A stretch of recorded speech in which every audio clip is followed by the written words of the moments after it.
here in front of McGill University, but it's at the end of a fantastic rally, and the rally was against Bill 96.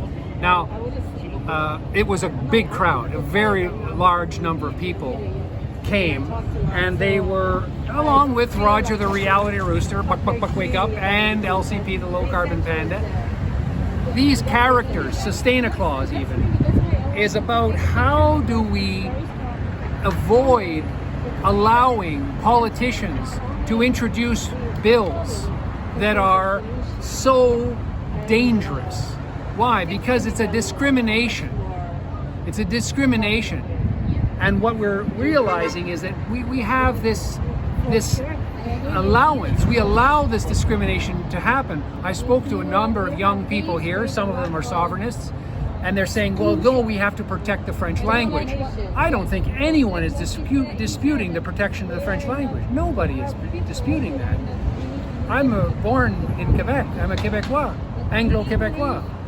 I respect completely the French language. The problem is, if you don't give people freedom to choose, if you mandate stuff. Look, we just went through 2 years of this mandating.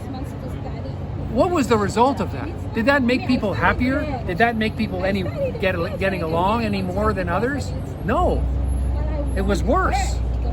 So why are we mandating education? Why are we mandating how young people can choose how, especially in CEGEP, how they can express their creativity, how they express their contribution to society?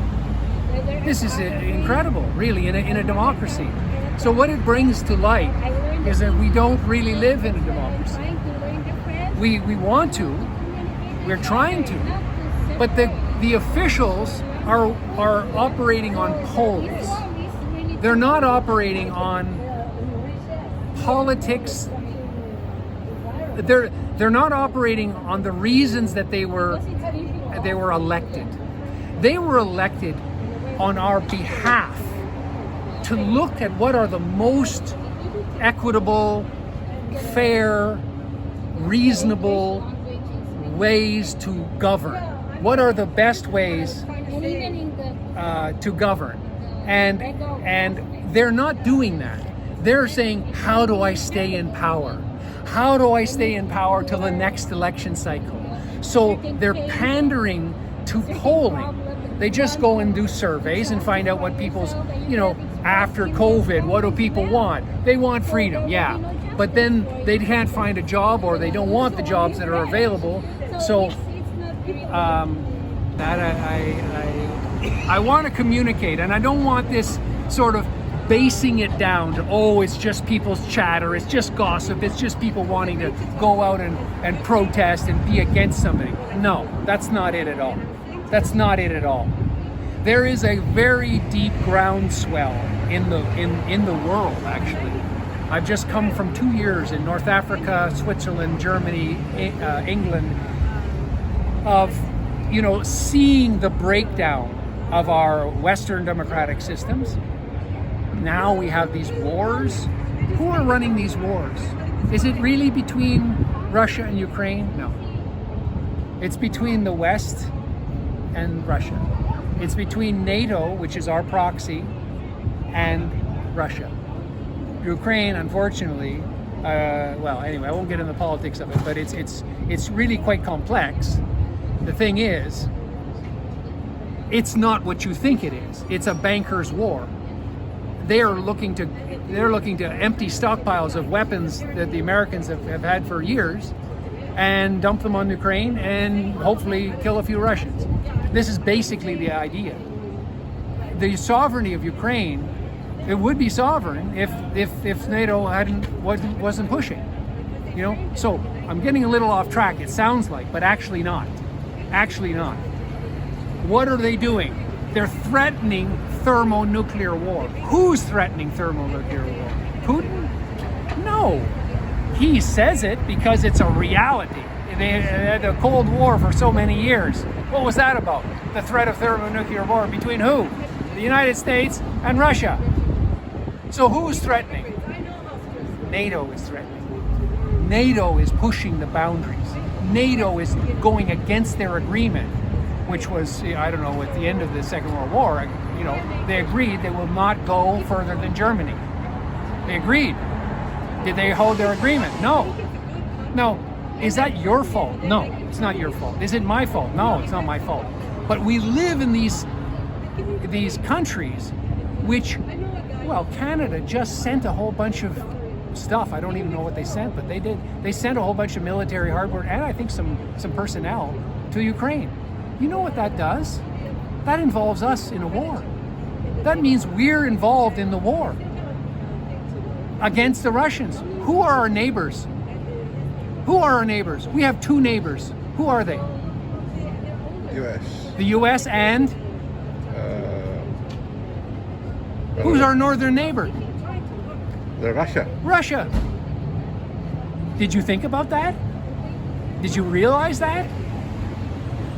We have two neighbors. The USA on one side, Russia on the other side. Think about that. Now, about the thermonuclear war. I'm going to tell you, as SustainaClaus, the sustainability Santa Claus, I'm going to tell you, it's not going to happen. Okay? Thermonuclear war is not going to happen. The reason is because Russia is not out to kill itself, and neither is the United States. It's not going to happen. Okay? So all this bunker stuff and all the rest is not going to happen. If it does happen, you prove me wrong, but I'll be vaporized anyway, so it won't make any difference. But it's not going to happen. So it's a fear-mongering. What they're doing, what the US and Canadian media are doing, is they are scaring you with this threat of nuclear war, so that you do what? So that you hate the Russians. So that you say the Russians are bad. Are they bad? No. They're just like you. I lived in China for 15 years. Are the Chinese bad? No. The Chinese are Chinese people. They live in a place that's full of Chinese people. Where do the Russians live? In a place full of Russian people. Where do Canadians live? In a place full of Canadian people. Right? So what's the difference? None. Zero. Zip. Nada. Nothing. So what is all this divide and conquer stuff that we're seeing in this law? That's why I bring it up. This is a division, a divisive law. It's not an inclusive law. It's a dividing. It's what was it called in the United States? The discrimination in schools. When in schools they discriminated against blacks. What is that called? Bullying. Huh? Bullying. Well, it's called bullying, but it's actually in the law. I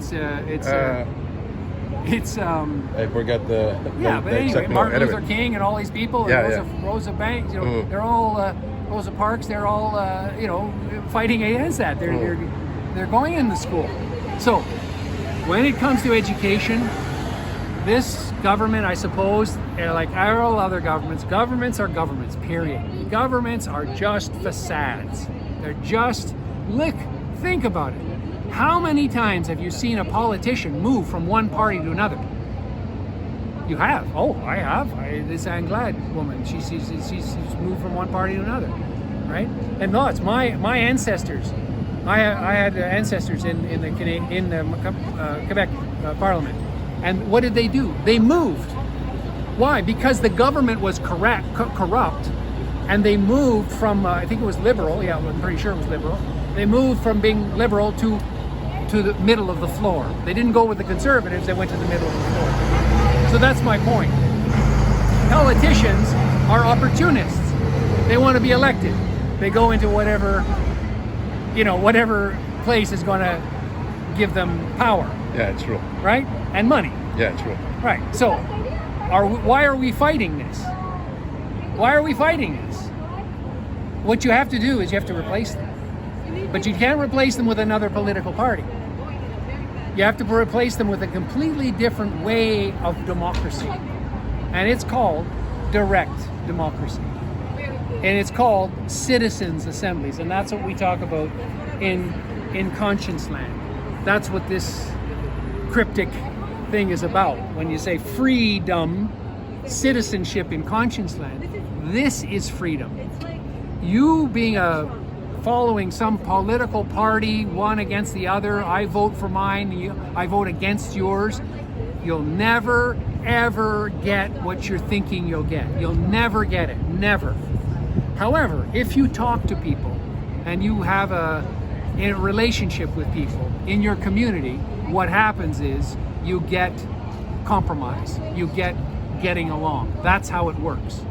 And that's how we've worked in societies for hundreds of thousands of years.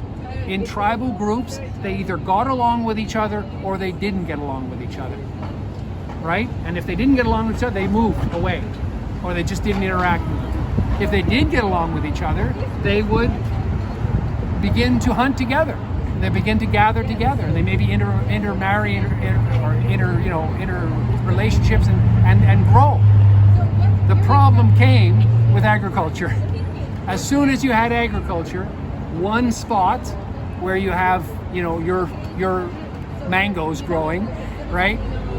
The other guys could steal it. And if the other guys came to steal it, you would stop them from stealing it. This is the beginning of war. This is the beginning of conflict. This is the beginning of that. So I'm not saying we're all going to live back in a hunter-gatherer society. We're not going to go back to living in caves. No, at all. Not at all. But what we do need to do is start working with each other as citizens of ConscienceLAND. No borders. There's no nations. There's no nationalities. There are groups. There's ethnic groups. There's Chinese. There's African. Chinese are many, many different people. 57 different nationalities in China. Africa, I don't even know. I mean, it's hundreds and hundreds of different groups, origins. So this is real. That's a real thing. They have different cultures, they have different languages, they have different religious beliefs, they have different ways of being. Are any of them wrong? No, not one of them are wrong. Everyone is correct in their own way. So what I'm getting at is politics is a power overlay by an elite priesthood, in the Egyptians. And by the way, you know where the Egyptians came from? Do you know? Huh? The Egyptians in Egypt. You said Egypt. Where did the Egyptians come from? North of Africa. Yeah, they came from Sudan. Yes.